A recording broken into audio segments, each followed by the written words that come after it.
একটা কচ্ছপের পা নিজের চিমটিতে শক্ত করে ধরে রেখেছিল।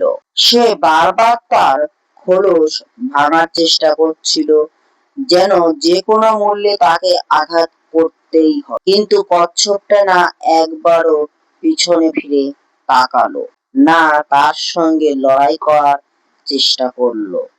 সে শুধু ধীরে ধীরে গভীর জলের ভিতরে যেতে লাগলো। যত সে নিচে নামতে লাগলো, ততই জলের চাপ বাড়তে লাগলো। অন্ধকার আরো ঘন হতে লাগলো আর অক্সিজেন কমতে শুরু করলো। এবার সেই কাকড়া, যে কিছুক্ষণ আগে খুব আক্রমণাত্মক ছিল, ধীরে ধীরে দুর্বল হয়ে পড়তে লাগলো। তার চিমটিগুলো আগলা হতে শুরু করলো। আর শেষ পর্যন্ত সে শুধু নিজের গভীরতা বাড়িয়ে নিয়েছিল।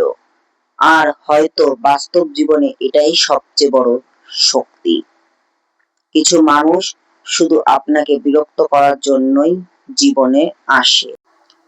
তাদের আপনার ভুল দরকার হয় না, তাদের শুধু আপনার মনোযোগ দরকার হয়।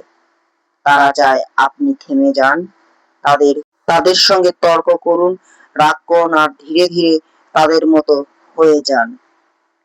কিন্তু প্রতিটি লড়া জয়ী নয়।